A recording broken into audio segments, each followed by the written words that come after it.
새벽에 주님 앞에 나와 기도하며 또 하루를 시작하는 우리 모든 성도님들에게 하나님의 평강이 함께 하시기를 주의 이름으로 축원합니다. 이번 특별 새벽 기도의 기간 동안 살펴볼 말씀은 디모데후서입니다. 디모데후서는 사도 바울이 기록한 마지막 목회 서신이죠. 로마에 2차 투옥되어서 순교를 앞두고 기록을 하였습니다. 실제로 바울은 이 편지를 기록하고 난 이듬해 봄에 순교를 하게 되었던 것이죠.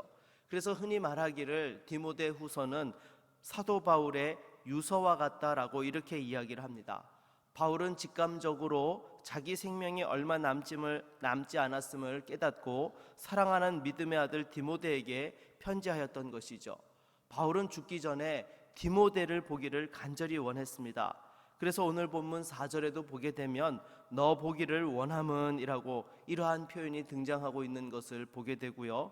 또 4장 21절에도 보게 되면 너는 겨울 전에 어서 오라 라고 이렇게 또한 디모데에게 강권한 것을 보게 됩니다. 그렇다면 사도 바울이 디모데 후서를 기록하게 된 목적이 무엇일까요? 크게 두 가지죠. 첫 번째는 바로 개인적 차원에서 사도 바울이 디모데 보기를 간절히 원했기 때문에 디모데 후서를 기록하게 된 것입니다.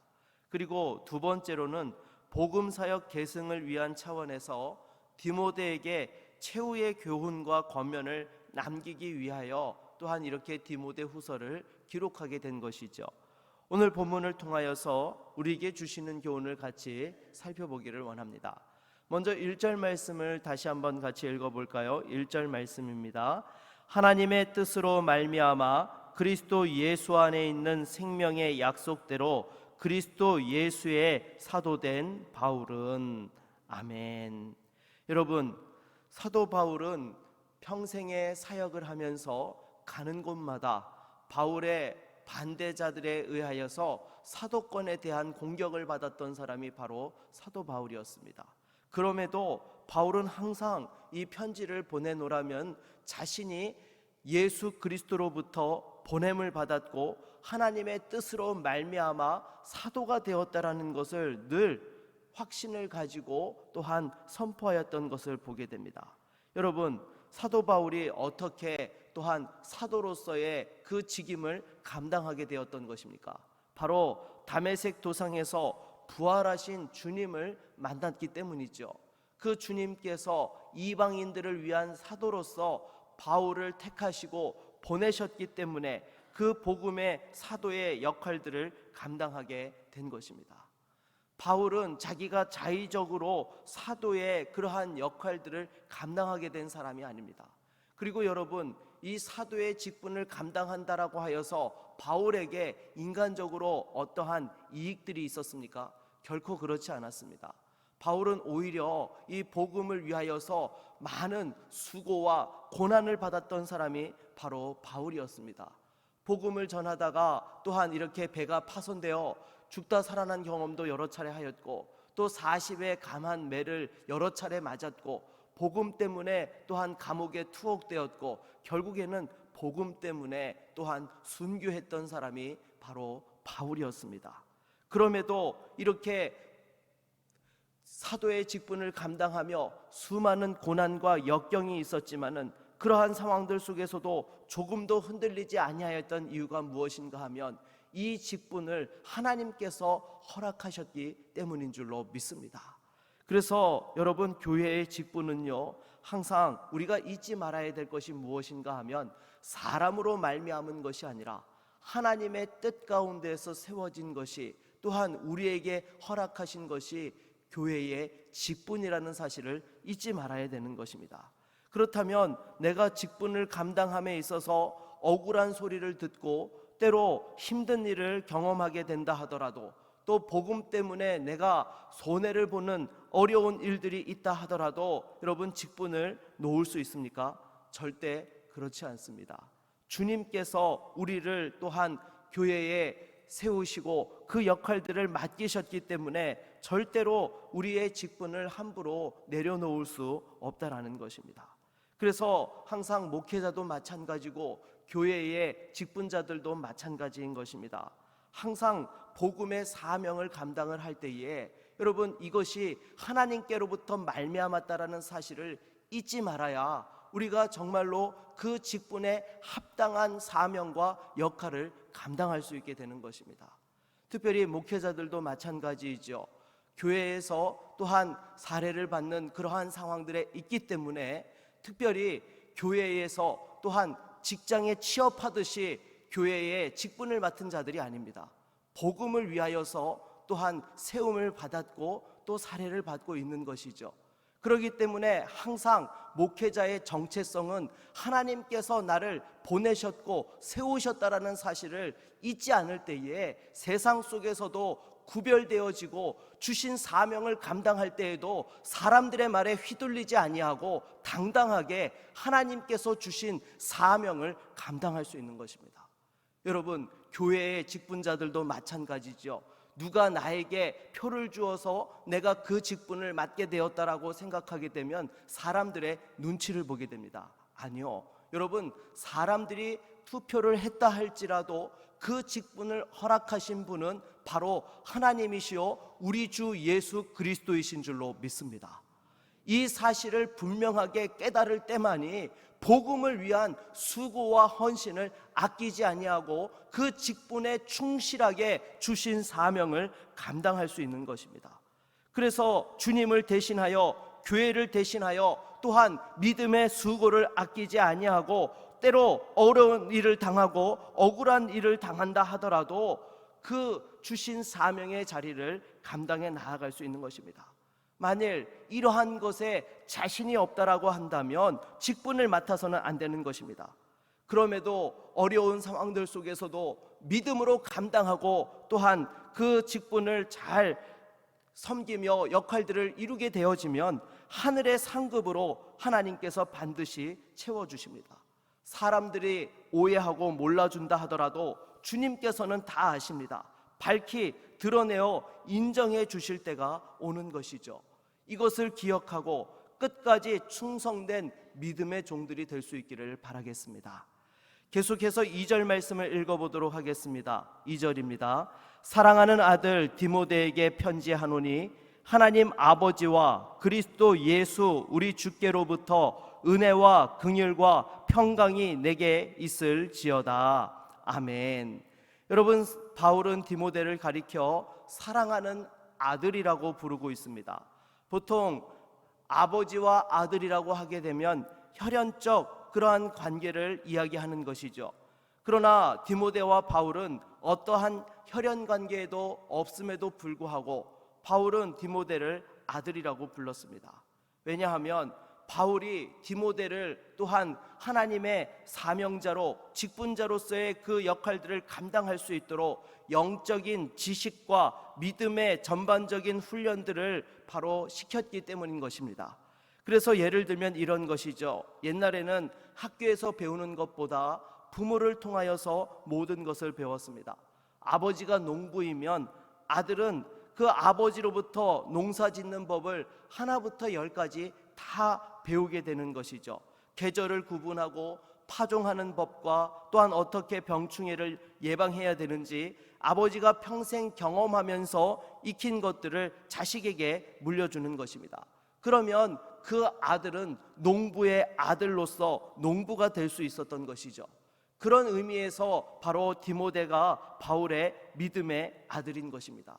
바울의 말을 순종하고 바울의 뜻을 그대로 이어가면서 또한 하나님의 교회의 믿음의 사역자가 된 것이죠. 사랑하는 여러분, 여러분에게는 이러한 믿음의 자녀들이 있으십니까? 물론 저에게도 아들 셋이 있습니다. 그런 육신의 자녀 말고 정말 영적으로 믿음을 전수하여 제대로 서게 된 영적인 자녀가 있어야 한다라는 것입니다. 사도 바울에게는 디모데만 있었던 것이 아니죠. 로마서 16장 13절을 보게 되면 주 안에서 택하심을 입은 루포와 그 어머니에게 문안하라. 그 어머니는 곧 내 어머니니라 라고 이렇게 또한 말씀하고 있습니다. 사도 바울에게는 믿음의 아들만 있었던 것이 아니고 믿음의 어머니도 있었던 것이죠. 마찬가지로 우리에게도 우리의 믿음에 결정적인 영향을 준 믿음의 어머니와 아버지, 또 그 믿음을 전수해준 믿음의 자녀, 믿음의 후배들이 있어야 되는 것입니다. 이러한 믿음의 자녀와 후배들이 있을 때에 여러분, 하나님 앞에서 그들이 바로 우리의 상급이 되는 것입니다. 그래서 만일 이러한 믿음의 자녀를 낳지 못했다라고 한다면 무엇보다도 여러분의 육신의 자녀가 꼭 믿음의 자녀로서 설 수 있도록 세울 수 있기를 바라겠습니다. 여러분, 아무리 육신의 자녀가 정말로 사랑스럽고 정말 눈에 넣어도 아프지 않다 하더라도 이들이 믿음의 자녀로 서지 못한다고 하면 무슨 소용이 있겠습니까? 다시 한번 우리가 이 세상을 살아가면서 하나님 주신 믿음의 축복을 자녀들에게 물려줄 수 있기를 바라겠습니다. 그리고 또한 자녀들도 마찬가지인 것입니다. 자녀들이 어머니를 생각하게 되면 우리 어머니는 하나님 앞에서 기도의 어머니셨고 또한 말씀의 어머니셨다라고 이렇게 기억되어져야 되고, 아버지라고 하게 되면 바로 교회에 충성을 다하신 교회의 직분자요, 또한 말씀으로 자녀들을 양육하신 아버지셨다라고 이렇게 또한 각인되어질 수 있어야 되는 것입니다.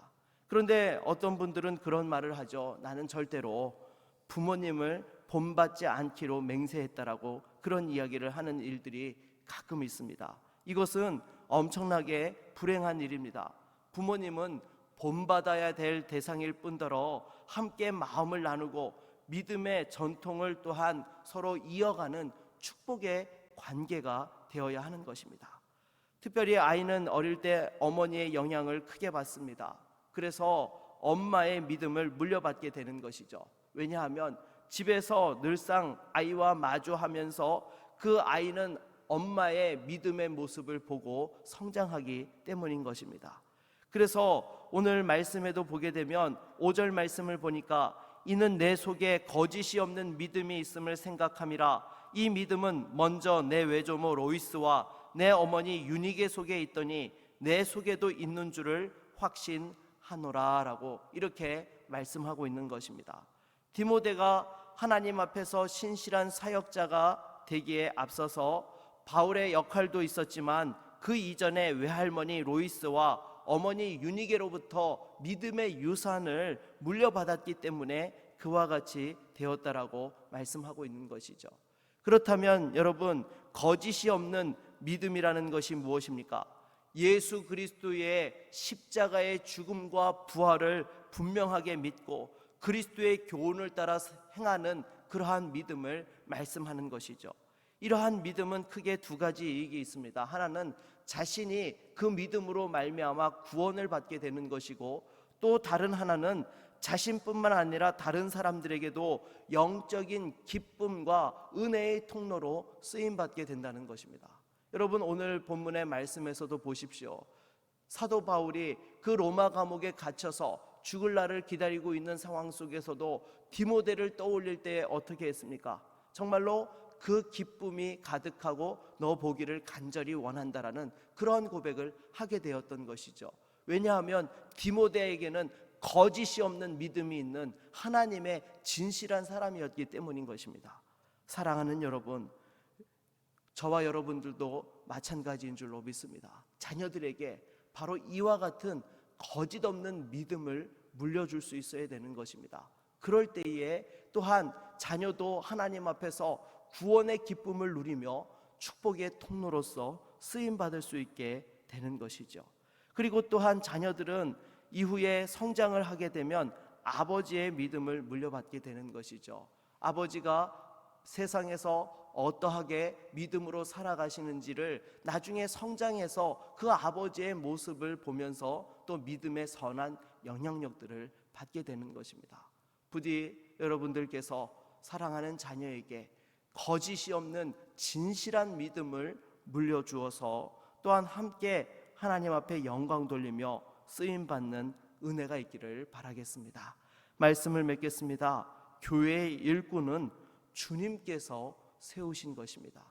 이 주신 직분을 다시 한번 주께로 받았다라는 사실을 기억하면서 사명에 충성하며 믿음의 유산을 이어갈 수 있는 사랑하는 주의 성도들과 그 가정과 주의 몸된 교회가 될 수 있기를 주의 이름으로 축원합니다.